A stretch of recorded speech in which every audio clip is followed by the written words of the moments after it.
Saudara-saudariku terkasih, renungan hari Jumat Pekan Biasa ke-20, tanggal 19 Agustus 2022, bersama saya, Feni Luvina, dari Paroki Santo Marinus Yohanes, Surabaya. Marilah kita berdoa. Dalam nama Bapa dan Putra dan Roh Kudus. Amin. Bapa yang Maha Baik, bersabdalah pada kami mengenai kasih-Mu. Semoga hati kami senantiasa terarah kepadamu, dan kami beroleh rahmat untuk melakukan firman-Mu. Dengan pengantaran Putra-Mu Tuhan kami Yesus Kristus, yang hidup dan berkuasa bersama Dikau, dalam persatuan dengan Roh Kudus, Allah sepanjang segala masa. Amin. Marilah kita siapkan hati dan pikiran kita untuk mendengarkan Injil Suci menurut Santo Matius, bab 22 ayat 34 sampai 40.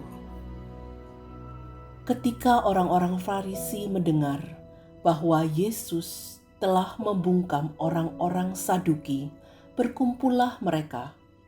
Seorang dari antaranya, seorang ahli Taurat, bertanya kepada Yesus, hendak mencobai Dia. Guru, hukum manakah yang terbesar dalam hukum Taurat?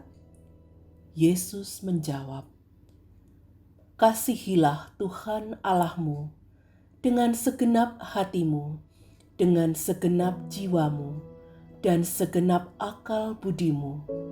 Itulah hukum yang utama dan yang pertama.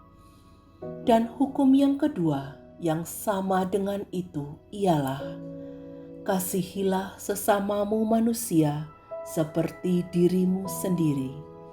Pada kedua hukum inilah tergantung seluruh hukum Taurat dan kitab para nabi. Demikianlah sabda Tuhan. Terpujilah Kristus. Saudara-saudari terkasih, hukum tertinggi yang dijunjung tinggi para pengikut Kristus adalah hukum cinta kasih. Tidak ada hukum lain yang berada di atas hukum ini. Dunia tahu bahwa pengikut Kristus identik dengan kasih. Setiap perbuatan kita akan terasa hambar dan tidak memiliki arti apapun jika tidak disertai dengan kasih. Lalu ada pertanyaan, mengapa pengikut Kristus harus mencerminkan kasih di dalam seluruh aktivitas kehidupannya? Jawabannya adalah karena Allah telah terlebih dahulu mengasihi kita. Kita manusia berdosa yang sepatutnya mendapat hukuman atas dosa dan ketidaksetiaan kita. Namun, Allah yang Maha Rahim tidak menghukum kita, malah mengutus Putranya yang tunggal, agar setiap orang yang percaya diselamatkan. Allah mengampuni dosa-dosa kita ketika kita mau kembali kepadanya, menyesali dosa-dosa kita.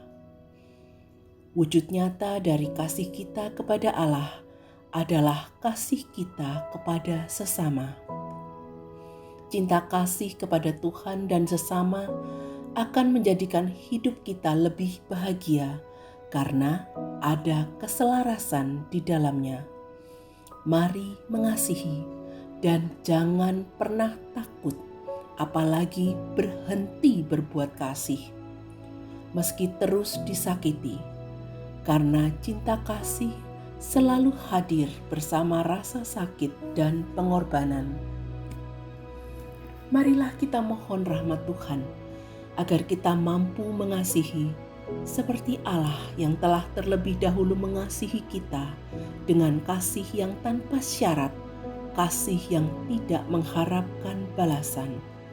Dalam kasih, rancangan keselamatan Allah bekerja, mendatangkan harapan akan kehidupan, seperti yang terjadi dalam bacaan pertama, Nabi Yehezkiel diutus Allah untuk membawa nafas kehidupan bagi tulang-tulang yang kering dan harapan yang lenyap. Dalam kasih Allah ada harapan. Dalam kasih Allah ada kehidupan. Dalam kasih Allah bekerja mendatangkan keselamatan. Marilah kita berdoa. Ya Bapa, Engkau menghendaki agar kami mengasihi Allah dan sesama. Semoga hati kami senantiasa terarah kepadamu, sehingga kami boleh mengalami kasih-Mu yang menyelamatkan.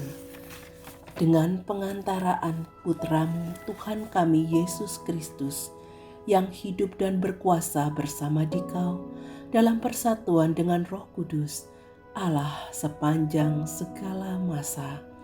Amin. Dalam nama Bapa dan Putra dan Roh Kudus. Amin.